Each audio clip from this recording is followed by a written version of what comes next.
Hello, and welcome to the Charlian Forum. My name is Chris, and today I'm going to be continuing my series of story recaps of Final Fantasy XI with the game's most recent official expansion pack, the Seekers of Adoulin. Released in 2013, Seekers was the last formal expansion pack released for Final Fantasy XI. Depending on who you ask, the story and cutscene quality in Seekers of Adoulin was a quantum leap compared to previous expansions, so let's dive in and see if we agree. Once again, I'd like to give a massive shout out to Corvana, whose efforts to catalog Final Fantasy XI makes videos like this one possible. A link to their channel is in the description below. I'd also like to thank Vicenarian for reviewing the script and helping me to add context, notes, and some edits. Vice covers a lot of different aspects of Final Fantasy XI, especially some nitty-gritty details of the previous expansions, so if you're interested in some of the finer details and interesting facts about the game, make sure to check him out. A link to his channel is down below. Don't forget to like, comment, and subscribe to stay up to date with my content. And without further ado, let's get into the exciting, twisting story of the Seekers of Adoulin. Our story begins as the adventurer receives a summons from an unexpected source. The nation of Adoulin, at the heart of the far western continent of Ulbuka, has opened its gates, imploring adventurers like us to take part in their efforts to pioneer and tame the unhindered wilds of the continent. We make for the Juno Chamber of Commerce and Industry, where we are given a task to make sure that we are fit to participate in their arduous colonization effort. We're given a powerful new device, a geomagnetron, and are asked to take it to one of the various locations around Vana'diel and attune it with a special marking within. After passing this test, we're given safe passage to Adoulin through a newly established technology called waypoints. The waypoint system has been scattered around Juno and Adoulin, as well as the continent of Ulbuka, that allow us to travel back and forth between them freely. With our sense of adventure in hand, we step through the waypoint and set aim for Adoulin. Unfortunately, this newly developed warping technology has a few bugs to iron out, so instead of landing in the city, we end up in the neighboring Syzak battlegrounds, a jungle on the outskirts of the city. Here we run into a young Adoulin woman, Arciela. She aids us in helping a child who is lost in the jungle and threatened by monsters. Once the child is safe, Arciela points us towards the gates of Adoulin. When we arrive, we learn that the colonization efforts in Adoulin are spearheaded by various coalitions, each specializing in an aspect of the colonization effort. We head to the Pioneers Coalition and are registered with the agency to conduct missions on their behalf. After we complete some pioneering missions, we end up catching the attention of the ruling class of Adoulin, the Maesters of the 12 Orders, and are invited to attend a massive feast which is held after a very important assembly where this council discusses their intentions for the next steps of Adoulin's future and how they might guide their nation forward. At the banquet, we are introduced to Melvian de Melicroix, a minister of finance in Adoulin. To our surprise, Melvian is the only maester who's willing to approach us and speak to us about the state of Adoulin. We also learn that the current Grand Chancellor of Adoulin, Ignis, has fallen ill as of late and has been absent from the public eye. Afterwards, we run into Arciela once again, who is revealed to actually be the sister of the Grand Chancellor and a descendant of the nation's former king, making her the crown princess of Adoulin. Now, this isn't a super big deal because the monarchy of Adoulin has been absolved of their absolute power, but it's still a considerable station. Following the banquet, we are tasked by Level, our agent at the Pioneers Coalition, with investigating and uncovering the hidden world of the Leafkin, a race of beastmen present in Ulbuka. As we set out on this mission, we meet with Theodore, a tall, dark, and mysterious man who cryptically claims that the short sword that Arciela carries on her hip is the secret to meeting the leader of the Leafkin. The blade, which he calls Otharsyne, has been passed down from the royal family since the founding of Adoulin. Theodore explains to us that centuries ago, August, the Founder King, subjugated all the races of Ulbuka under his banner. He proved his strength against the Naquals, 7 massive beasts that reigned supreme over the wilds of the continent. The Naquals grew to respect August's power, and eventually swore fealty to him after being defeated. With the Naquals subjugated, August ventured into the deepest recesses of the continent. Here he witnessed something that has never really been explained, but shook the Founder King so deeply to his core that he put in place what is known as the Ancient Pact, stating that never again must man tread upon the lands of Ulbuka. The Naquals of Ulbuka came to respect this pact and have grown very weary of man's constant encroachment on their lands in the generation since its founding. With the colonization effort now gaining supporters, many fear that they are on the path to conflict. Throughout history, the kings of Adoulin have always upheld and respected this pact. each holding Otharsyne engraved with the words of the Founder King's will, and promised to keep the pact alive and well.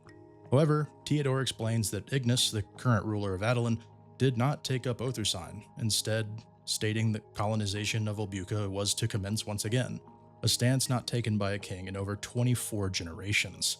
Since the king of that time tried to do the same with disastrous results, Arciella took up the sword in his stead. We take this to mean that Arciella has taken on the mantle of the Founder King and represents those who oppose this new order of expansion and wish to uphold the Founder King's will. It would seem that the wielder of Otharsyne is granted a certain amount of freedom to explore Ulbuka, as the sword is a physical representation of the ancient pact made all those generations ago. The holder of the sword is essentially seen as the upholder of August's will, and thus is to be respected as such. Realizing that we definitely need to get our hands on Otharsyne to explore the continent and do our thing as an adventurer, let alone meet with and understand the Leafkin, we seek out to befriend Arciella. When we arrive at the palace looking for Arciella, one of her staff tells us that she headed out into the jungle. Here we find her in the Syrtis Caverns, a branch of a vast cave system throughout Ulbuka, and convince her to accompany us in looking for the Leafkin.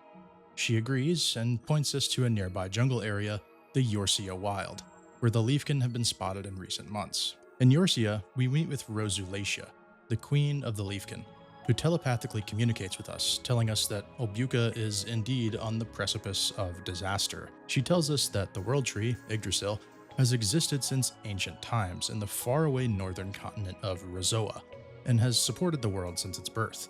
Long ago, during his initial foray into Ulbuka, August had taken a branch from Yggdrasil and planted it here. As the second world tree grew, it was discovered that there was an intrinsic connection between the twin trees. We're shown visions of Rozoa and Yggdrasil, a beautiful green land filled with wildlife.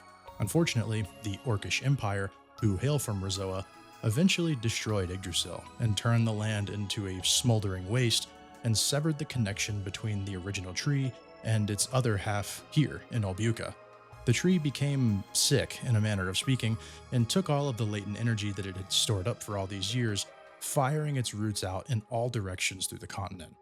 Rosulacia explains that these roots, just like the ones of the northern Yggdrasil before it, are the very things supporting the weight of the actual world, and without them, all the lands of Vana'diel would collapse. Upon hearing this pretty shocking tale, Arciella asks how we can help. Rosulacia explains that her only suggestion is to ask the king, and drops a palm for the adventurer, which she claims will help us communicate with the Leafkin. With this treasure in hand, we head back to Adoulin to see what we can learn from the Grand Chancellor, Arciella's brother, Ignis. Back in Adoulin, we learn that tensions are flaring between those who support the colonization efforts and those who want to maintain the Founder King's will. Wildly, a sanctioned duel of sorts is being held in a coliseum in Rala Waterways, a large water system beneath Adoulin. But Arciella interrupts the fight, fearing that the fighters would kill each other for basically no reason.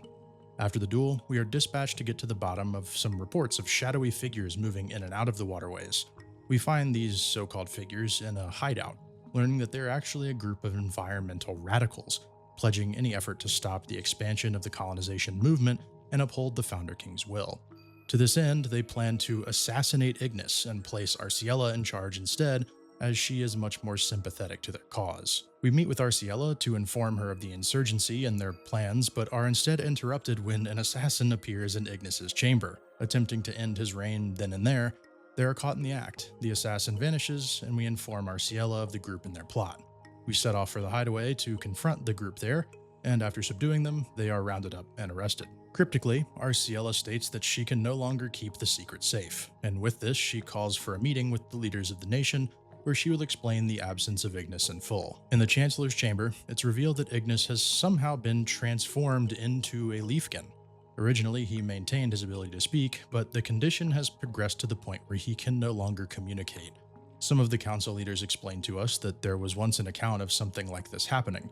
Long ago, when the Founder King's death was still relatively recent news, the ruler at the time reported that the ghost would appear in his chamber, warning him against any attempts to enter the forests of Ulbuka. Ignoring this warning, the ruler conducted a hunting expedition, and a myriad of disasters immediately befell the capital. Unable to ignore the timing, all colonization efforts were immediately halted, and a vigil for the Founder King's spirit was held to appease his vengeful ghost. We recall, however, the palm that Rosalacia dropped for us, and notice that it has begun to glow. As we take it in our hand, we hear a voice in our head. Ignis's voice. It would seem that while holding the palm, we can communicate with Ignis in the his leafkin form telepathically, much like Rosalacia communicated with us earlier. Ignis warns us that the colonization efforts in Ulbuka cannot stop under any circumstances. He tells us that something far more important than lifting his curse is afoot, and warns us about an evil darkness that is flooding forth from the heart of the continent. A darkness that is killing Yggdrasil, and will certainly destroy all life on Ulbuka, and maybe even Vana'diel as a whole. With this disturbing revelation in hand, we tell the other council members in the chamber what we've just learned from Ignis. Not believing us, of course, some of the others attempt to communicate with Ignis using the palm, but struggle with hearing him. The others decide that our first order of business should be returning Ignis to his human state, despite his urging us not to worry about it too much. One of the counselors explains that there's someone perfectly cut out for the job to breaking curses, but we'll need to summon her back to Adoulin from her expedition to appraise her of the situation. And so we set our sights on the recently returned exorcist, Ingrid. We meet with Level once again back at the Coalition. He explains that Ingrid is an exorcist, a special branch of White Mage that focuses less on healing magic and more on offensive capabilities designed to eliminate undead enemies with extreme prejudice. Much like a Temple Knight would protect the King of Sandoria, and exorcists of Adoulin protect the nobles and royals of the city. Ingrid is a high-ranking member of this order, known as the Order of Weatherspoon. We meet with Ingrid, where she explains that she has returned at the request of the council to help devise a way to break the curse on Ignis. Their thought process being that if any can break a curse as powerful as the one plaguing the young ruler, surely it would be the exorcists. Ingrid explains a bit more about the Great Expedition, a period in history which marked the only time the Adoulin people have ever set foot in the wilds of Ulbuka after the Founder King made his ancient pact. Unfortunately, as is oft to happen, the various pioneer coalitions throughout Adoulin would struggle for power during this period of expansion, each hoping to become powerful and rich from the land, and conflict raged. Many people who set out for the wilds were met with grisly fates, attacked and ripped apart by spirits and demons from the wilds, leading to a meteoric rise of exorcists, with their unique approach to defeating these evil beasts. Ingrid tells us to accompany her to the castle, if for no other reason than that we seem to be able to speak with Ignis. We listen to the council talk about us through the door to Ignis's chamber. Some believe us, some think we're grifting, and others seem undecided. As we enter Ignis's chamber, Ingrid examines him and confirms what we already knew. He is indeed under some powerful form of curse. She postulates, however, that this is not a curse from the Founder King like the others believe. Just then, our palm glows, and Ignis's voice comes through our head in a broken jumble, saying he probably won't be able to speak with us for much longer, but that Ingrid is wrong. We tell the others, and Ingrid explains that a curse like this would require an extremely elaborate ritual to break. We lack the materials needed for the ceremony, so she sends us out on a mission to gather them while she prepares for the ritual. During this, we bump into Arciella, who explains how her brother's condition progressed, starting with a rash that covered his body to the point where he was completely transfigured. With some history explained, we set out to find the pieces of the ritual that Ingrid requested of us. We return to the chamber and set up to perform the ritual, but to everyone's chagrin, it fails, and Ignis remains in his leafkin state. With her failure to break the curse, Ingrid states that she'll figure out a way to break it next time, and takes her leave. Outside, she meets with Vortimir, the leader of the Order of Weatherspoon. He warns her not to fail again, lest the authority of the exorcists begin to be called into question. It would seem that the exorcists support the colonization efforts merely as a means to increase their political power, being the ones who are most likely able to safeguard citizens from the evils of the forest means that as long as people venture out, their influence grows exponentially. Back inside, Ignis warns us not to worry about breaking the curse once again, telling us that the key lies just before us and that something dreadful is coming very soon. He points to Arciella, and as Rosalacia's palm begins to fade, so does Ignis's voice.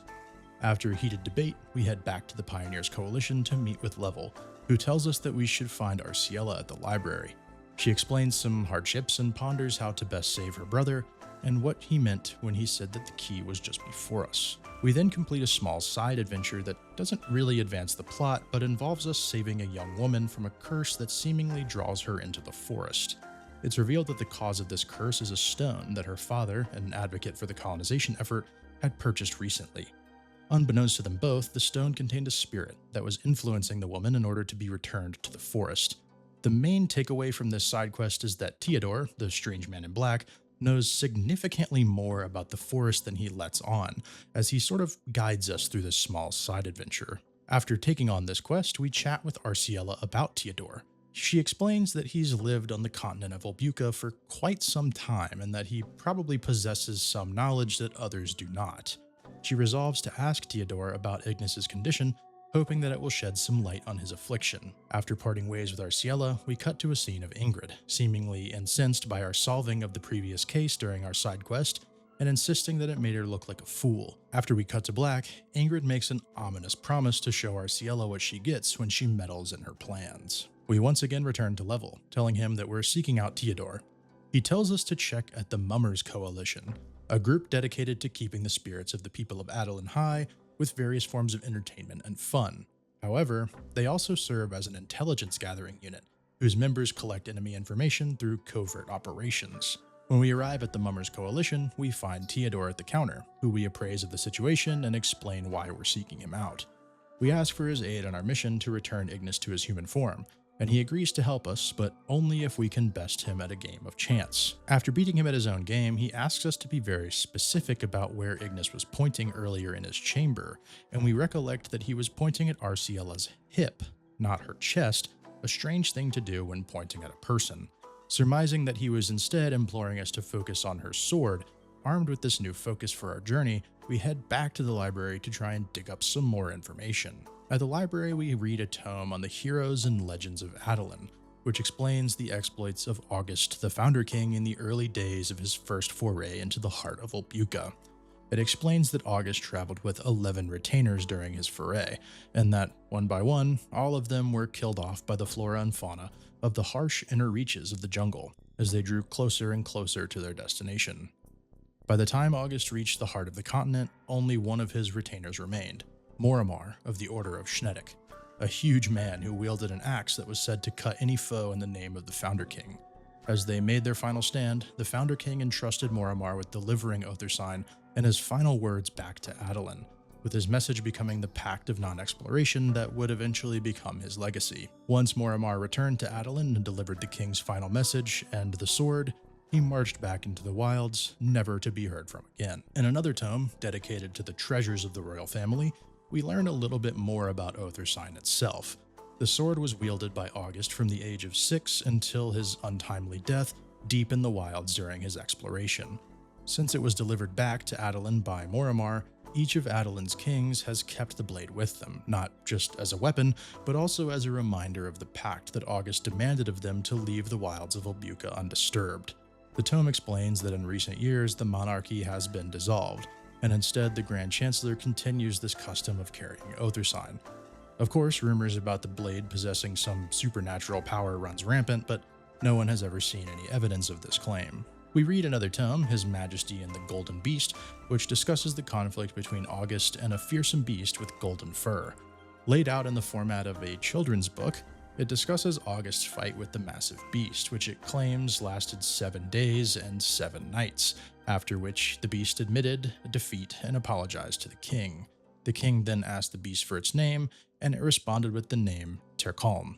August then told the beast that as it had been defeated, it would now be made to serve him, to which it agrees. Finding our reading not fully satisfactory, we go to ask Arciella if more information directly, but we're intercepted by Theodore walking into the library as we go to leave. He tells us that he remembered an ancient legend about the sword after our last conversation, but asks what we've learned first. After telling him what we've picked up in our reading, he recites a strange passage for us. Oh Jesus. In an age when shade din in his land, the warrants of forest shall flock known the limb of the murk blade, yet only with the oar of the swallow's whiteward. Hence, one of the white feather shall flourish in the sword sext. Hell yeah. Utterly perplexed by this, Theodore leaves us to just sort of figure it out on our own. We head for the palace to find Arciella to see if we can learn more about Otharsyne directly from the source, as it were. Arriving at the gates of the palace, Vermilla, Arciella's maid, tells us that she's run off to the jungle, informing us that she escapes like this pretty often and regales us with the tale of the first time Arciella actually went into the wilds. As a child, after witnessing a heated argument between Ignis and their father, Arciella escaped from the castle and ran into the jungle. Expecting the worst, obviously, a search party was dispatched, unfortunately coming up empty-handed. After a week had passed, everyone had assumed that Arciela was Ulbuka's latest victim, but she would somehow miraculously be found, completely unharmed, lying in a grassy meadow. All around Arciela, the wildlife of the deep jungle had encircled her, as if to keep the child safe from harm. Even as the search party approached, the beasts remained docile, not attacking, but slowly receding back into the tree line one by one. Somehow, despite being alone in the wilderness that had claimed so many lives for an entire week, Arciela was completely uninjured, and seemingly had also found food as she was perfectly nourished. When she awoke in the meadow, she had no memory of what she had been doing for the past week in the jungle. The only clue to these miraculous events was a piece of cloth that the young Arciela had gripped in her hand. On it was a sigil, which the game doesn't really explain, but keen-eyed players will notice that this is the mark of the Adoulin royal family, a symbol used by August and his descendants on their banners. Unfortunately, Firmilla doesn't know what this sigil means, but she recalls hearing that when the leaders of the coalition heard about it, they could barely contain themselves. When she returned to Adoulin, Arciela was as happy as ever, breaking out of her shell and blossoming into the confident young woman we see now. Ever since that day, she's wandered into and out of the wilds of Ulbuka of her own will, and despite the fierce wilds chewing up and spitting out hardened adventurers and pioneers, Arciela always seems to return unharmed. Firmilla tells us that because of these events, some portion of the population of Adoulin see Arciela with a bit of unease, even taking to calling her the wild-born witch. Firmilla wraps up her tale by asking us to seek out Arciela in the Ulbukan wild and bring her back to the palace safely. However, we're interrupted by a soldier, who yells out that Arciela has been abducted by monsters, and so we set out immediately to find her and return her safely. On our way into the jungle, we once again run into Ingrid, seemingly injured from a bout with monsters. She tells us that her and her group were with Arciela when a massive golden tiger appeared before them, grabbing Arciela in its jaws and running off with her. Ingrid recovers with a potion and tells us that we should construct a real organized search party and not strike out on our own attempting to find Arciela. We then cut to a scene in the council chamber where some of the members are discussing Arciela's capture. We arrive with Ingrid, who naturally volunteers to lead the search party to find the princess. As we listen on, the palm Rosalacia gave us begins to glow a deep red, surely an omen of some kind, though we're not sure of what. The council questions whether we should be involved in the search or not as an outsider, but Vortimir says it would be best to not involve us in this sensitive affair. We find this rather strange since he's had little issue with us up to this point, and certainly hasn't shown much love for Arciela before now, but one of the other council members demands that we accompany the search party, overruling Vortimir, citing the deep bond that we've managed to forge with Arciela as more than enough reason for our attendance. Searching for more information about this massive golden beast that Ingrid reports, we head for the Scouts Coalition, a group tasked primarily with understanding the land and environment of Ulbuka, also making them the de facto cartographers of the colonization movement. Here we meet with their maester, Margaret, who tells us that despite their knowledge of the land, the Scouts have yet to locate any good information on where Arciela may have been taken, but we inform her that we're more interested in a different piece of information, the Golden Tiger. Unfortunately, Margaret doesn't have any ideas about the particular beast we describe, but does mention Kumau, the Flash Frost Naqual. Kumau, it seems, is sort of king of kings for the Naquals, and the other beasts of the continent all look up to him. If anyone would know who this golden tiger is, it would be Kumau. Margaret sends us off to find him, with the tip that we can likely find him in the Khmer Drifts, a frozen glacier in the northwestern part of Ulbuka. She then gives us a special device, a tintinnabulum, which is said to produce a sound that will draw in monsters when rung. Arriving in Khmer Drifts, we ring the tintinnabulum, and sure enough, Kumau appears. Incensed by the noise the device makes, he approaches us rather aggressively, demanding to know what we're doing in his domain. We plead with him to give us a chance to explain, insisting that we mean no harm, and discarding the device as the noise is causing the beast a great deal of discomfort. Once he accepts that we mean him no harm, we get down to business, asking Kumau about the Golden Tiger. Initially, he doesn't really seem to care about what we're asking, but when we mention Arciela, his tone changes rather quickly. Upon hearing that the tiger in question is responsible for her disappearance, Kumau thinks he may know who is responsible, and points us in the direction of a cave to the southwest. In the cave, we do indeed find Arciela, resting on the side of a massive tiger-like beast. Arciela shocks us by asking if we've come to finish what we started. but we realized that this question was pointed at Ingrid, who has appeared behind us. Ingrid explains that she tried her best to keep us from getting involved, but because we're here, we must die. Arciela tells us what happened up to now, explaining that Ingrid lured her out of the palace with a meeting, claiming she'd discovered a way to reverse Ignis's Leafkin curse. This, of course, turned out to be a trap. Ingrid exclaimed that Arciela had been in the way of their colonization movement for far too long, and that she must be dealt with so that it can continue. As the exorcists attacked her, the tiger appeared, stopping their spells and dispatching the exorcists. Grabbing Arciela from her shackles, the tiger fled here, to its lair, to keep her safe from followers. Ingrid then reveals her trump card, an amulet that she calls a soul siphon, which rips what appears to be Arciela's soul straight from her body and absorbs it, leaving a husk in its place. In a flash, Ingrid and her men disappear. As we go to make chase, a voice rings out on our heads. It belongs to the tiger, seemingly communicating with us telepathically. He tells us that his name is Darquilm, and that he is the descendant of Terkalm, the massive golden beast from the children's book we read in the library earlier. Darquilm gives us a device which contracts spiritual energy and sends us to find Ingrid and retrieve Arciela's soul while he guards her lifeless body. We cut to Ingrid and her men walking through a cavern filled with petrified gargoyle monsters, seemingly lifeless, but they remark that they've moved since the last time they came through the passage. As they move by them, their eyes glow ominously red. Darquilm chimes into our head, explaining that these beasts have been petrified here for a long time, since the 7 Naquels swore fealty to August. However, their petrification seems to be waning. We find Ingrid in the cavern, cornered by a massive golem-like monster. Against our better judgment, we save Ingrid and her men from the stone threat. Accepting defeat, Ingrid gives us the pendant, and we return to Arciela's body to place her soul back into its rightful place. Waking with a stir, Arciela is relieved to find that all are safe. Ingrid accepts whatever punishment Arciela is looking to dispense, but she tells Ingrid that violence serves no purpose here, and that they would both do better to just move on. We finally get our chance to tell her that Ignis was not pointing at her, but to Otharsyne all that time ago, and tell her about the strange riddle Theodore read to us. She recalls that her father would tell a similar poem to her and Ignis's children. In an age whence shade din in his land, the oar of the swallow's whiteward shall be fulfilled. The warrants of the forest shall rise the murk blade high, and one of the white feather shall flourish in the sword sext. Quickly deciphering that the murk blade is Otharsyne, and that the age is now, Arciela heads outside, unsheathes the sword, and holds it high to the sky. As she does, a blinding flash fires from the blade into the distance, and we see a quick cut of a man, and then a massive beam of light erupting from the land. From within it emerges a massive white dragon, the scourge of the land, a beast said to have been born from Vana'diel's primordial soup, at the same time as the very continent of Ulbuka.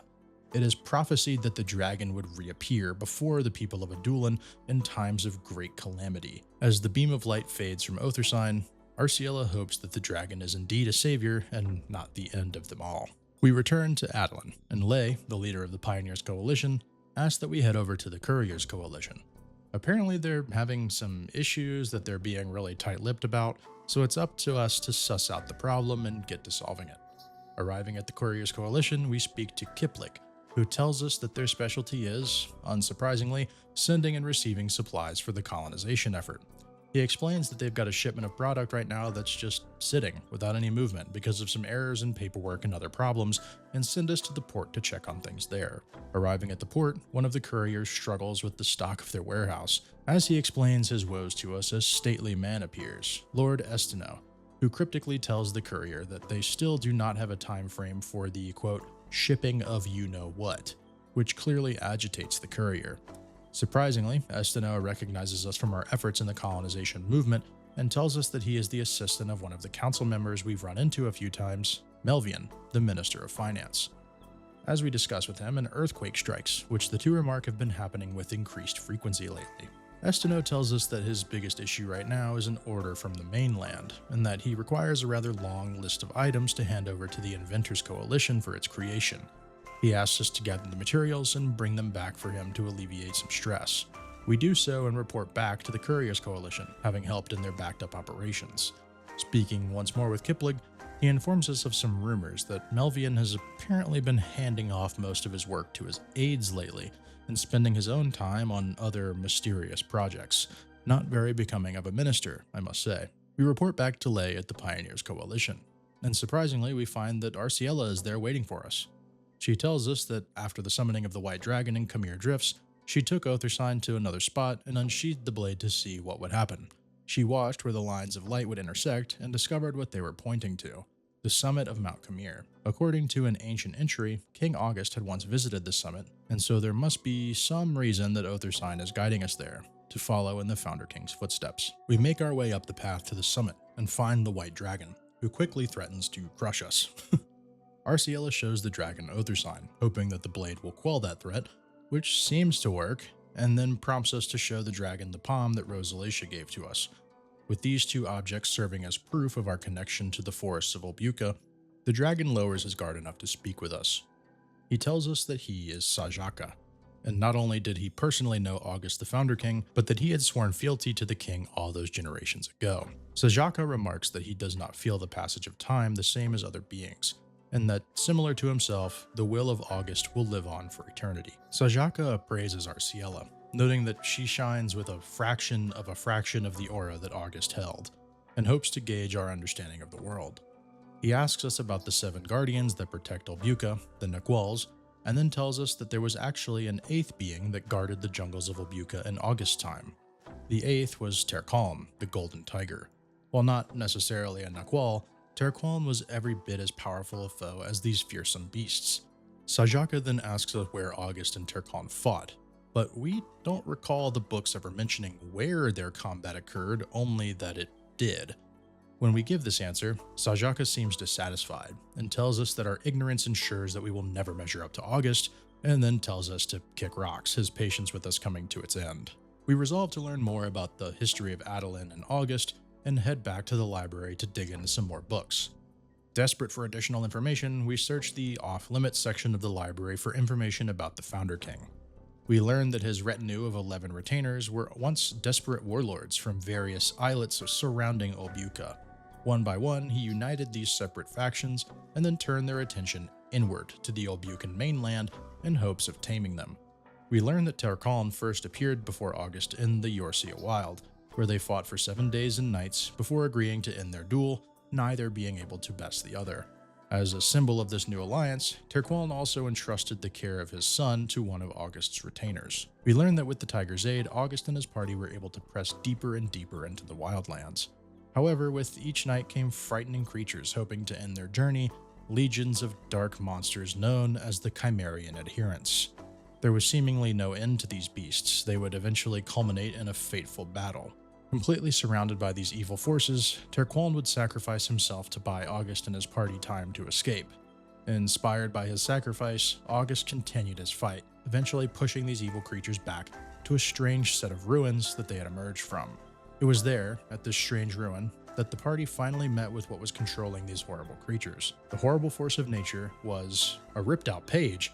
Yeah, we finally almost have the answers, but it would seem that someone has taken the liberty of removing the information before we could get to it. Arciella recalls that monsters matching the descriptions of these dark creatures have begun to reappear recently, so it would seem that some force has once again compelled them to crawl out of these unknown ruins and plague the lands of Ulbuka once more. We ask to see one more book, but the librarian tells us that it's currently checked out. It's being borrowed on special permission by Melvian, the Minister of Finance that we talked about earlier, who's been mysteriously indisposed as of late. As luck would have it though, his assistant we met at the pier walks in and returns this book just as we are about to leave. This tome, containing information about the death of the Founder King, tells us that no one actually saw August die with their own eyes. He and his followers arrived at the ruins mentioned previously and stepped into what is referred to as the Serpentine Labyrinth. We surmise that this labyrinth may be one and the same with an area known as Rakaznar, a buried building embedded deep into the crags of the Khmer Drifts. The book continues. With August's party already down a few members from fighting to get to the ruins, they found that it was indeed infested with these horrible creatures when they stepped inside. Determined to not let this scourge back out onto the surface of Ulbuka, August and his remaining followers pressed into the heart of the labyrinth. During this journey, all but one of August's remaining followers would die, with the sole survivor, as we know, being Moramar, August's general and tamer of beasts. He would emerge from the ruins with the Golden Tiger's son, and otherwise alone. with the Founder King presumed dead and Moramar's account lost to the flow of time. All we can do is make our best guesses about the king's fate based on the last few words that Moramar spoke of August's final battle. Flipping the page to see this information, we are instead greeted with a massive ink stain. It would appear that someone has destroyed the evidence identifying August's foe. From there, we know the story. August's party would all be killed, he would entrust Otharsyne and the will of non-colonization to Moramar to buy him time to escape. Moramar would deliver his will back to Adoulin, give Otharsyne to the prince and princess, and then promptly depart, never to be seen again. Arciella mentions that King August's gravestone in Rala Waterways must be nothing but a memorial then, if his body was never recovered from the labyrinth. We ponder why the monument to August would be built in an underground waterway and not a more prominent place, like a town square or something, so that everybody could see it. With our answers to Sajaka's riddles secure though, we decide to head back to the summit of the mountain to try and gain the dragon's favor once more. We approach the dragon and ace his pop quiz, having studied up beforehand, and he agrees to give us a brief audience for our diligence. We ask the dragon about his origin, and he explains that it was indeed August who set him free. He doesn't elaborate on it much, but explains that he was once chained in a terrible place, and it was the Founder King himself who set him free and allowed him to make his home in Ulbuka. Sajaka reveals that, just like himself, the Naquals of Ulbuka did not come from this land, but were brought here by August and given the order to protect 6 locations around Ulbuka. The reason for these orders, Sajaka explains, is not to protect the jungle, but to defend the 6 entrances to what we call the Serpentine Labyrinth. He reveals that he was indeed with August and the party when they made their final stand, and that he and Moramar are the only 2 who escaped. Arciella interjects here, asking what the 7th Naqual was tasked to do, if there are only 6 entrances. Sajaka tells us that the 7th Naqual was different than the others. He was known as the Deathborn Zal, and was originally the leader of the Chimerian Adherents, the shadowy monsters that August fought so hard against. During a clash with August, he came to see the light, and turned on his original order in order to join August's cause. However, Sajaka doesn't know what Zol's orders were or where he would be now. Arciella wonders why all of this is happening, why these horrible beasts are appearing again, and why Ulbuka is stricken with this terrible taint. Sajaka responds rather succinctly. The seals placed on the labyrinth all those years ago are finally weakening, and the memories of the dark past of this land are awakening. Despite his power, August was not able to defeat the leader of the adherents, only seal him away in the labyrinth. This leader, an entity so powerful that it bested even the Founder King, is revealed to be known as Hades, a force of darkness so powerful that he corrupts the very lands of Ulbuka. Much like the struggle August fought so hard against, history is repeating itself now, as Hades slowly wakes from his slumber with the wakening seals. Sajaka warns us that Hades must be stopped once again. If he manages to wake fully and spill forth from the labyrinth, it will be nothing short of apocalyptic. The lands will tremble, the water will run foul, and the jungles will burn. However, the outlook is pretty grim, even with a freshly released Sajaka, a full-power World Tree, and August's fierce crusade. They failed at stopping this threat before, only managing to seal it away. He reveals to us that August's spirit is indeed still alive, but is chained away in the deepest recesses of the labyrinth, and it would seem that without his light, all hope is lost. Desperate for answers, Sajaka gives us one possible way to reverse the damage to the world. He reminds us that the World Tree is not of this land, and was planted here by August. It grew shockingly fast, reaching nearly full size in only 1 month. He postulates that if we were to find another sapling and plant it with an already established root system, it would grow even faster. We ask him where we might find a new sapling, but he explains that while he can sense another sapling, the place can only be reached by him, and with his wounds from their battle all those generations ago, he is far too feeble to make the journey. Apparently, the monsters of the labyrinth have stripped some of Sajaka's scales from him and have cursed them, scattering them around Ulbuka. Without these scales, he cannot fly. We set off to hopefully find some of Sajaka's scales. Deep in the recesses of Woe Gates, we arrive near one of the sealed entrances to the labyrinth. Darkwiln appears, warning us that if we don't make a hasty exit, the gate will open, releasing the terrors of the labyrinth onto the surface. We make for the gate and find the beasts fighting amongst themselves before we cut to a massive man wielding a huge axe, cutting foes down with ease. With the dark monsters seemingly never ending, we make our escape with this warrior. Back in Darkweln's cave, the warrior introduces himself as none other than Morimar, August's general. He explains that over the course of his life, he's gathered some clues as to where Sajaka's scales may be, and that if we can convince the dragon to fly again, he will help us look for them. We visit the dragon once more, but unsurprisingly, he seems more interested in telling us how doomed we are than helping us save the continent. Morimar tells us that the gravestone for August in the Rala waterway is actually some kind of magical seal, placed there after the failed expedition mustered a few generations ago. He then explains that Ignis's current state is the result of August's still living spirit. Despite being chained up in the labyrinth, his soul is still capable of utilizing the World Tree's power, and so he used a small part of its magic to inflict the Leafkin curse onto Ignis after he failed to heed the warnings against colonization. Morimar finally lets fly where he thinks Sajaka's scales are being hidden. He doesn't believe that we can't find them, just that they've never looked in the right place. The obvious answer for something you never want found is to put it in a place that people won't, or in this case, can't look. He surmises the scales are being stowed away within the labyrinth itself, deep behind the seals the Naquals are charged with defending. Unable to deny the possibility that this may be the case, Sajaka blesses us with a boon that will allow us to enter the Serpentine Labyrinth. Braving the labyrinth, we do indeed find one of Sajaka's scales. We show the dragon the scale and he responds with a renewed resolve. After this, we make our way back to Adoulin and appraise Arciella of the situation. She remarks that we were correct about the labyrinth and Rakaznar being the same place, and it would seem that Rakaznar was built by some previous civilization that came long before the time of August, but no record exists of them. With this information in mind, we delve back into the ruins 2 additional times to gather the remaining scales.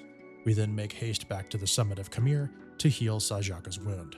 Arriving there, we finally heal the decades-old wound on the White Dragon and return him to his former brilliance. With this, he promptly flies away, retrieving the sapling of the World Tree that he sensed earlier and taking up the budding savior in his jaws. Sajaka returns, giving us the sapling and admitting that he had given in to despair, believing that all of the phenomena occurring in Ulbuka was heralding the end of days. He remarks that with his wounds healed and a new World Tree sapling, the only piece missing of our saving grace is August, whose soul remains chained in Rakaznar. Arciella posits, though, that we have something just as strong as August. Us. Sajaka instructs us to affix the World Tree sapling to the roots of the existing tree, as the original site August planted it at would surely be consumed by the miasma of Hades by now. But he tells us not to panic. If we need to know where the World Tree wants us to plant this new life, we only need to ask of it. Of course, our most direct line are the children of the World Tree itself, the Leafkin. We make for Ignis's chamber and show him the sapling, asking him where we should plant it. His voice is weak and broken, but we gather that he's trying to say tree grafting, the act of cutting a sapling into an existing tree in order to save them both. Understanding the method, but unsure of the location, Ignis raises his hand, flashing a vision of a green forest before us. Surely the place we're meant to graft the sapling, but we don't know where it is. We head to the Pioneers Coalition to hopefully gather a tip on where this area might be. Level does not disappoint, telling us that a report recently came in of a wooded area deep within the frozen tundra of the Khmer Drifts. We set out in search of this elusive green space and are met with Leafalia, the home of the Leafkin and the true site where August planted the World Tree originally. We find Rosulacia here, happy to see us again, and especially happy to see the sapling World Tree. We begin the preparation to graft the sapling into the World Tree as Arciella appears with Darkweln and Ignis in tow. However, we're surprised to see Melvian wander into Leafalia. He claims to have seen Arciella riding Darkweln off in the distance and following her here. We all head for the World Tree to witness the ceremony, and Rosulacia begins the process of restoring the poisoned tree. As we watch on, a pistol is raised and a shot is fired. Melvian has shot Morimar in the back, remarking how after all these years he hasn't changed a bit. He then raises his gun and fires 3 more times, striking Rosulacia and her Leafkin, interrupting the ceremony. Melvian then fires on us, sending us flying, before leveling his gun on Arciella, claiming that the Adoulin line ends here. Just before he fires, though, one of the forest spirits flies in front of the gun, taking the bullet for Arciella, as Darkweln finally appears and swipes at Melvian, causing him to dodge. The 2 fight, and Melvian somehow gets the best of the massive tiger. Thankfully, before he pulls the trigger, Morimar recovers and appears, cleaving Melvian with his axe and sending him flying. Thankfully, all of our companions seem alive, injured but alive. with the exception of the forest spirit, who lies dead in Arciella's arms. Melvian, it would appear, is dead as well, killed by Morimar's mighty blow, before we can understand why he carried out this heinous attack. Thankfully, Rosalacia and her leafkin were only dealt minor injuries, and the World Tree sapling is unharmed, so the process of restoring the World Tree continues. Rosalacia absorbs the energy of the sapling and the two leafkin next to her, acting as a vessel for their power, which allows her to be consumed by the World Tree, their energies serving to restore the massive being. We gather together once again and discuss next steps. Morimar tells us that he will deal with Melvian's body, and that we should just tell the others that we saw him in the wilds and allow his death to be a foregone conclusion instead of starting some sort of internal commotion, talking about his betrayal and death. With the World Tree restored, we head back to Adoulin for some much-needed rest. Back in Ignis's chamber, we catch up with Arciella, who tells us she's told the rest of the palace staff and ministers of Melvian's quote-unquote disappearance. After a touching scene with Arciella thanking us, we cut to what appears to be Melvian's body, enshrouded in a dark and menacing aura. Reporting back to level next, who laments the state of the Courier's coalition and how they're handling Melvian's disappearance, he encourages us to go and see Arciella immediately, as he fears the disorder of the coalition may be weighing heavily on the princess. Arciella tells us that the Geomancers of Adoulin have reported a shift in the geomantic activities in Ulbuka, which bodes very poorly for the state of things. Unsure exactly what to make of this shift, Arciella calls in the leader of the Geomancer's Order, Iki Askamat, to observe and report to the council. She tells us that an entire section of the Rala waterways beneath Adoulin has collapsed. It is there that we learn about the truth of the seal beneath Adoulin and the Founder King's gravestone. After the failed Great Expedition, the king of that age enlisted all of the Geomancers of Adoulin to turn the city into a giant geomantic ward. The Rala waterways were constructed not as a means of sustainability, though they do serve that purpose, but as passages to carry water to and from the Founder King's tomb. By carefully laying out every inch of these water passages and channeling the energy that the Founder King was exerting on the populace, they essentially erected a gigantic, ever-flowing magical body, with the water in these passages carrying this magically infused blood, so to speak, in and out of the heart, the Founder King's grave. However, due to the collapsed passage, the entire system has been compromised and will lead to untold issues if it isn't repaired quickly. It would seem, though, that repairing this passage is no simple task. The energies contained within have been allowed to run wild and are not apt to sit in one place. Iki states that she can better understand how to reshape these energies and restore the seal if she were to visit the site in person, but because of the monsters lurking in the deeper parts of the waterways, it's far too dangerous, so we are dispatched instead to clear a path and observe what changes have occurred. When we explore the waterways, we find that the collapse was not an accident, but instead a demolition. The rubble and debris in the waterway has diverted the flow of water, disrupting the system entirely. We discover a broken fuse, and we head back to the palace to appraise Arciella and Iki of the situation. When we show the fuse to them, Iki remarks that she thought this might be the case. By demolishing a certain section of the waterways, whoever did this has essentially turned the ward that once protected Adoulin into a beacon, and the evils that once shied away from the city will now come knocking at its gates.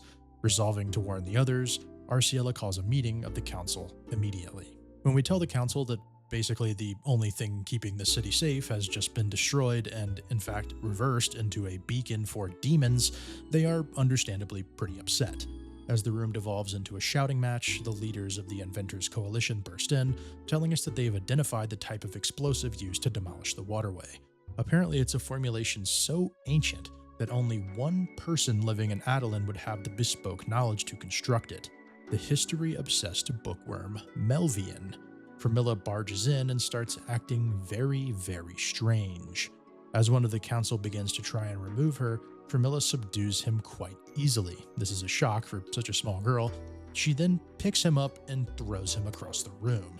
She starts to monologue before floating off of the ground, and then all of her bones break. Was this the inspiration for Stranger Things? As she crumples, a strange shadow erupts from her body, a demonic creature that calls itself Balamor. With a snap of his fingers, Balamor reveals Melvian's body, who speaks, implying to the other council members that Arciella is hiding the truth of his fate, and then disappears. Balamor casts a dark aura around one of the council members, stating that in due time, his spell will fall down on us now that the barrier protecting Adoulin is gone, and with that, he vanishes. At this point, the chamber absolutely erupts. With everyone accusing one another on the state of things, Arciela finally has enough and snaps, begging the council members to see the big picture, but she's swiftly shut up by some of their other members. Suddenly, the council member Balamor is threatened, collapses, falling to the floor and not breathing. With little progress being made in the meeting, accusations running rampant, and more questions than answers, the members take their leave as Arciela retreats back to her chambers. We attempt to see Arciela, but we're turned away at the door. Ignis asks for an heirloom, which we had gotten as a reward for a previous quest, to be returned to him, and runs away without another word. Unsure of what to do next, we leave the palace defeated. Outside, we run into Ingrid, of all people, who gives us a bit of a ribbing for not coming to Arciela's defense during the battle royale that just took place in the council chamber. She implores us to try and rekindle Arciela's spark by giving her a gift that will lift her spirits. We head to the library and ask if Arciela combs through any one particular book a lot, and the librarian immediately fetches one. She tells us that she once saw the princess stuff the book in a random shelf to hide her use of it, so it must be a guilty pleasure of hers. She hands it over, and we make our way to the palace and head into Arciela's chamber. Arciela is hitting a major self-pity party, and we try our best to cheer her up by telling her that we've got her back and to not worry about us. She starts to ponder if things would be better without her around, wishing that she had just died in the jungle as a child that day when she was found. Not loving that attitude, we slap some sense into her, literally. Once she gathers herself, we resolve to go find Balamor and get to the bottom of her schemes. To our surprise, Ignis appears, saying that Balamor is at the Sepulchre and Rala waterways, and lifting his hand, a mysterious rune coming out and marking us. He then collapses. Resolved to not waste this opportunity, we head for the site that Ignis mentioned. At the gate, the rune that Ignis installed on us begins to glow, and the rune matching on the door also glows, opening a chamber to reveal the Founder King's gravestone, the source of the trouble befalling the city. In front of the stone, Otharsyne reacts, glowing faintly before Balamor appears, sliding from within the gravestone. He issues a challenge, summoning strange dolls and sending them flying. He tells us that if we find the monsters that the dolls have possessed and defeat them, we'll be able to enter his arena and challenge him directly. With that explanation, he vanishes once again, when with little other choice, we track down and defeat the monsters and re-challenge Balamor. After defeating him, he again speaks in cryptic riddles, but we surmise that his leader is indeed Hades himself, who now resides within the body of Melvian. The ultimate big bad we've been after this whole time has been right in front of our nose. He casts a spell, a strange rune appearing in his hand, and says that something has been put back in its rightful place. He then tells us that if we want the curse on the land of Ulbuka to be lifted, all we have to do is defeat Hades. Simple, right? He tells us that deep within Rakaznar lies the Turris, a massive tower. There Hades resides, sealed away for generations after his fight with August, and with that warning, he vanishes once again. We head back to the city to regroup and devise a plan. Unfortunately, things are going very badly in Ulbuka. A toxic miasma has begun to appear in parts of the underground cavern systems, and blistering winds have begun to blow across the mountains, and horrible monsters never seen before have begun to appear, and some of the council members have even fallen ill, entering an unending slumber. All of this has sent the remaining council members into a tizzy, understandably so. We attempt to enter the palace once more, but we are turned away by the gate guard, who tells us that the council has restricted all access to the palace with no exceptions. She hands us a missive from Arciela before we leave, telling us under her breath that we are the only hope that Adoulin has. Meeting up with Arciela outside of the castle, she tells us that she's referenced some historical texts, and the current state is mirroring the state of Ulbuka described when August first faced off against Hades all those years ago. Desperate to know more, we head off to Lithalia to find Moramar and get a first-hand account of the events. Unfortunately, Moramar is not in Lithalia, but a goblin approaches telling us that Moramar went to the mountaintop of Khmer and left a message for us to meet him there. At the peak of Mount Khmer, we find Moramar, Darkwiln, and Sajaka.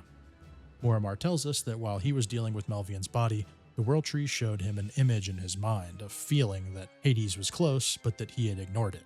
He apologizes to us for not realizing that Hades had been in control of Melvian's body this entire time. Sajaka warns us that the current state of things is not even a fraction of what will happen if the entirety of Hades' forces manages to wake up. The land would crumble, monsters killing everyone, The events we see today are merely a teaser of what is to come if we do not stop this evil. Mormar tells us that given current events, he believes that the Zol Triumvirate, Hades' generals, have stirred from their immortal slumber. Mach, master of the toxic miasma, and Ashrak, master of forked lightning and blades of wind. To best understand where we might find these beasts, we head for Lefalia, hoping to hear from the World Tree itself through Rizalacia. She gives us 2 more palms, capable of tracking down the 2 Zol fiends, and sends us on our way. Moramar comes up with some lie about flowers to distract Arciella, sending her on a goose chase before telling us that we need to defeat the 2 fiends before she discovers the truth.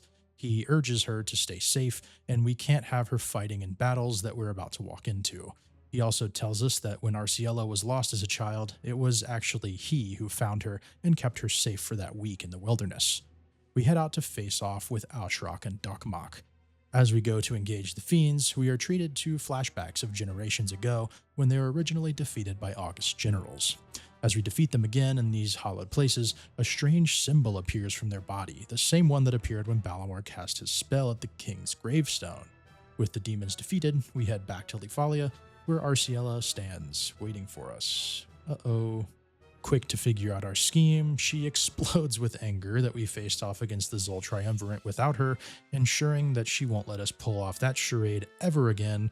Balamor suddenly appears. Balamor sees the runes that we have retrieved from the 2 defeated Zol generals, revealing that they are a key of sorts to the Rakaznar Turris, the tower where Hades resides. He encourages us to continue on our path and then disappears. We steal our resolve, ready to end this once and for all, and make our way to the Turris in Rakaznar. When we arrive at the gate to the Turris, we notice that Darkquiln and Moramar haven't arrived yet and decide to wait for them. Unfortunately, Darkquill runs around the corner, telling us to step away from the gate, but he is just a tiny bit too late. A magical rune encircles the adventurer and Arciella, and Darkquiln manages to jump in at the last second, just before the rune transports us into the Turris, where Melvian, now Hades, awaits on his throne. Hades waxes poetic about his grand plan, which essentially boils down to disrupting the cycle of rebirth by killing all life on Vana'diel and then destroying their immortal souls, stopping the endless cycle and then beginning a new form of life brought through death. He explains that though the denizens of Vana'diel are generally weak, every now and then a particularly exceptional individual is born. He calls this an awakening. August, he claims, was one such man, but others have existed. Famous generals, powerful sages, and spiritual leaders are all one of these exceptionally gifted persons. After wondering if we have it in us to stop him, he readies to confront us. As he does, Moramar comes bursting from the ceiling, swinging his axe down on Hades, who deflects it with a powerful barrier. Moramar commands Darkquiln to take us and Arciella from this place and flee, saying that there is a reason for his actions and to trust him. Hades strikes him with a powerful blow, sending him flying, and closing the distance to finish the job.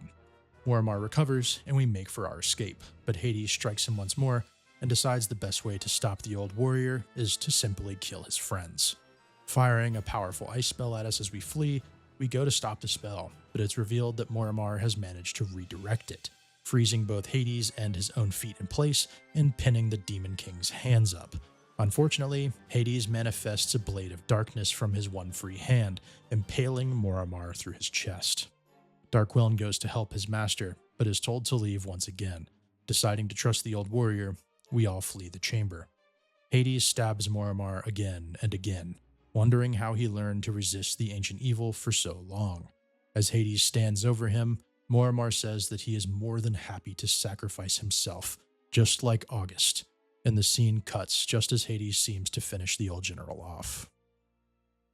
Outside, Theodore appears before us. We immediately get defensive as he seems to have known a little bit too much about this process the whole time, assuming that he is an enemy, but he assures us that he is not. He tells us that we have a lot to discuss, but this is not the place to do so, and asks that we accompany him to the summit of Mount Khmer so that Sajaka can be present. At the summit, it would seem that Theodore is about to drop some serious knowledge bombs. He tells us that in an attempt to keep his soul from weakening, Hades has engraved a piece of his soul onto each of the members of the Zol Triumvirate. Interestingly, this is a similar technique as the rune that Ignis granted us before, a piece of the Founder King's soul that would allow us access to his grave, passed on from generation to generation.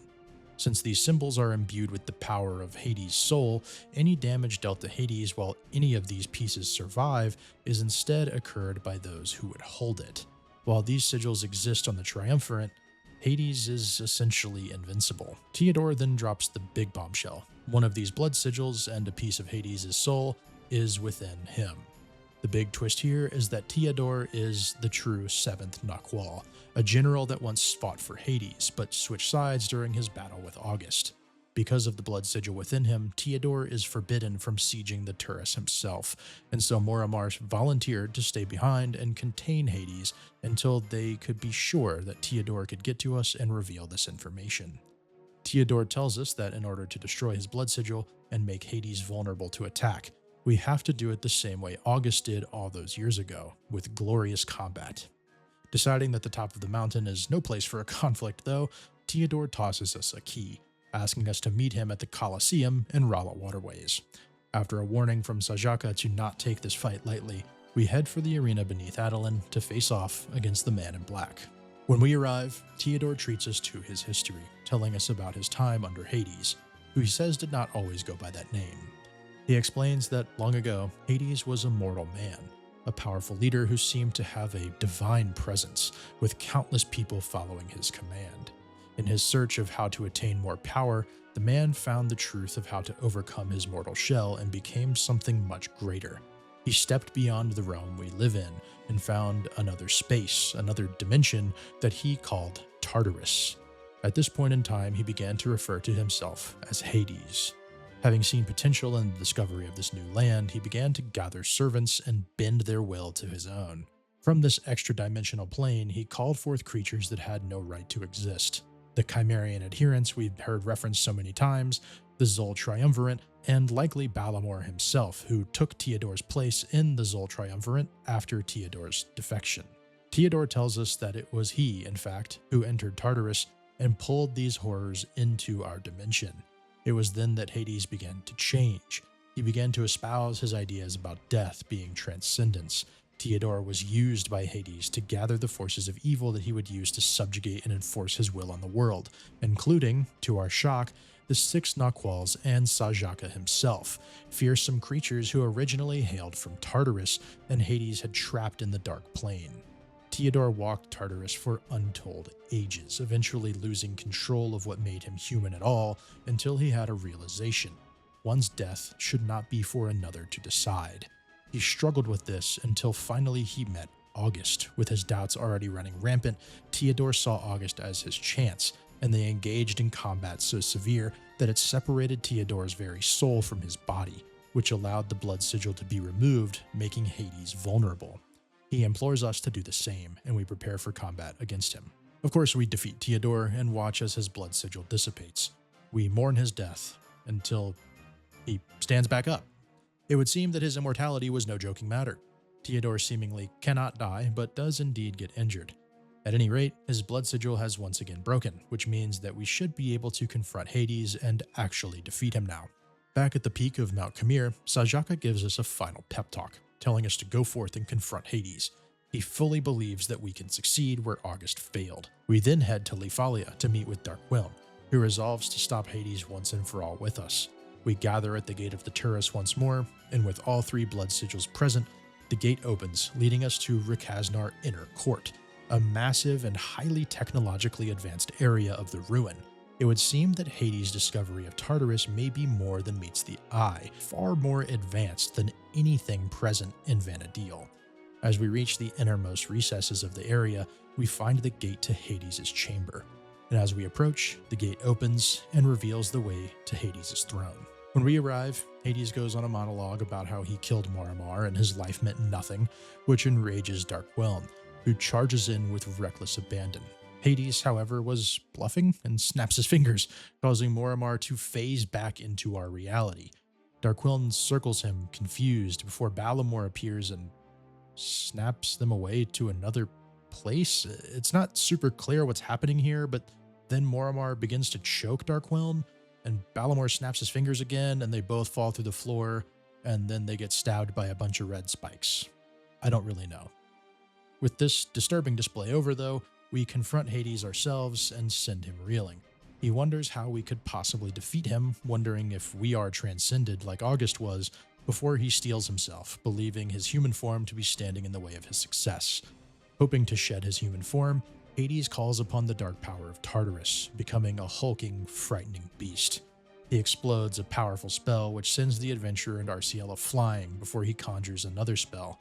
All hope seems lost, but Sajaka flies down and bashes Hades, interrupting his spell, with Theodore in tow helping us regain our footing. Sajaka pins Hades to the ground, blasting the demon with a powerful beam of light before the flooring fails, causing them to both fall. Red spikes impale Sajaka like Moramar and Darqueln before, halting his movement and allowing Hades to recover. Theodore attempts to reason with Hades, but he simply blasts him with energy. Theodore resolves then that there is truly nothing left of the man he once followed inside of this monster, and we square off with the bestial form of Hades once more. Upon Hades' defeat, Sajaka is freed from his imprisonment and rejoins us on the platform with the bodies of Moramar and Darqueln. However, it would seem that the fight is not over. Hades reactivates the gates of Tartarus, unlocking the plane of the Dark Realm. At the same time, our Rosalicia's palm and Otharsyne begin to glow. The palm floats up towards the open gate to Tartarus, and Rosalicia's voice rings out, instructing Arciella to raise Otharsyne to the skies and for Sajaka to infuse it with his holy breath. A beam of light erupts from the blade, striking the palm, and Sajaka fires his breath before a blinding light fills the room. A man erupts from this light, skewering Hades and destroying his bestial form, leaving only Melvian's body floating in the air. Theodore confirms our suspicions. The man before us is none other than August, the founder king of Adoulin. With the threat at least temporarily resolved, Rosalicia assesses the bodies of Darqueln and Moramar. Theodore seemingly passes some of his immortal energies into Darqueln, and Rosalicia presses a fraction of the energies of the World Tree into both of their bodies. Shockingly, they both breathe new life, sitting up from their deceased state. August approaches, lambasting Moramar for sleeping on the job, and in a very touching moment, August commends both Moramar and Darqueln for their service to Ulbuka for all these long years. Peace isn't won quite yet, though. Sparks emanate from the Gate of Tartarus, threatening to swallow the entirety of the area. August bids that we flee, while he and Rosalicia stay behind to seal the gate once and for all. He gives a round of appreciation for the party, including the adventurer, and tells us to take flight and leave this place. He calls to the light and is encircled with weapons and energies, throwing a spear of pure light towards the portal of Tartarus. Shockingly, Theodore intervenes, taking the spear through his own chest and pushing Hades out of the way. Theodore says that despite the pain and suffering he has caused, some small part of him cannot let go of the man that he once followed all those years ago. He cannot allow August to extinguish the flame of who Hades once was. Swearing to contain this calamity from ever happening again, we leave August, Theodore, the body of Hades, and Rosalicia in the Turris and take our leave on Sajaka. The four powerful forces all combine their energies, creating a massive pillar of blinding light that erupts from the Turris, creating a beautiful glowing tree of light where this portal to endless darkness once stood. As we land safely back outside of Adoulin, a shower of golden glimmers fall on the land, energies from the World Tree that will now breathe new life into the struggling continent of Ulbuka. We all thank each other for our efforts to thwart the apocalypse. Sajaka makes for the peak once more, while Moramar and Darqueln return to the jungle. Arciella bids that we join her and head to the city instead. In the city, we learn that those who had fallen into their eternal slumber from the curse have awoken and been brought back to life by these golden lights. A vision of us came to them in their sleep just before waking. We have a touching scene with Arciella, explaining that she knew from the moment that we met that something big was in motion. She thanks us for helping her, her people, and the continent of Ulbuka. As we speak, the 12 council members call for Arciella. We walk into the chamber, expecting a bloodbath after the cruel words exchanged at the last meeting, but to our surprise, the council immediately apologizes to Arciella for their actions. They basically beg Arciella to forgive them, and also to be their new leader, believing that she is the only one capable of leading them to a brighter future. While she is touched by the request, Ignis is the rightful leader of Adoulin, and so she has to decline. However, the chamber opens, and Ignis appears for the first time in his non-cursed human form. Ignis explains that he has watched Arciella's path, and while he forsook Otharsyne and pushed ahead with colonization, she took up the blade, and with it, August's mantle. At that moment, he says, the future had been decided. He reveals that he is the one who pushed the council to ask Arciella to become the leader of Adoulin, firmly believing that she is the only person with the experience and wisdom necessary to lead their nation. With this, Arciella accepts the charge, becoming the new leader of Adoulin. With our role in this journey resolved, we take our exit. On the beach outside of the city, we take a moment of peace before Arciella appears again, lambasting us for sneaking out of the council chamber like we did. It would seem that Firmilla has made a full recovery from her possession and has become friends with the forest spirits, much like Arciella. It also seems that Ignis has retained the ability to transform into a leafkin and even somewhat prefers this to his human form. And with that, we say our goodbyes and we wrap up our story on the Seekers of Adoulin. I always like to break down how an expansion was perceived when it was released, and this time is no exception. Seekers of Adoulin was, as far as I can tell, generally well received by the player base of Final Fantasy XI. The expansion offered two extremely powerful new jobs, the magical tank Rune Fencer and the support master class Geomancer. Both jobs would go on to completely change the face of Final Fantasy XI content, with Geomancer's party buffs being so powerful in modern Retail 11 that they actually have to disable them in some content to keep it challenging. Rune Fencer, being an absolute powerhouse, blurs the lines between a tank and a DPS, its high greatsword skill allowing it to execute brutally strong weapon skills while maintaining its defensive capabilities. However, Seekers of Adoulin came at a strange time in the Final Fantasy timeline. Keep in mind that this expansion launched on March 27th of 2013, just 5 months before Final Fantasy XIV: A Realm Reborn released. It is believed by many that for all intents and purposes, 14 was meant to supplant 11, and that the game would enter maintenance mode after the ill-received Wings of the Goddess expansion pack. However, after the cataclysmic failure of Final Fantasy XIV 1.0 in 2010, Seekers of Adoulin was greenlit to keep longtime 11 players around instead of looking into the new game, which was now up in flames. This worked to an extent, and Seekers stands as the last quote-unquote official full expansion of Final Fantasy XI to this day, almost 11 years after its initial release. Seekers of Adoulin was, in many ways, a return to form for 11. Many players were dissatisfied with the way that content was delivered in Wings of the Goddess, and so Seekers of Adoulin returned to a much more traditional style of experience for the longtime veterans of 11, while also introducing some really nice quality of life changes for new players. 11 players waited a long time between Wings of the Goddess and Seekers of Adoulin, so a shot in the arm that gave the game more content, features, and story was a very welcome addition.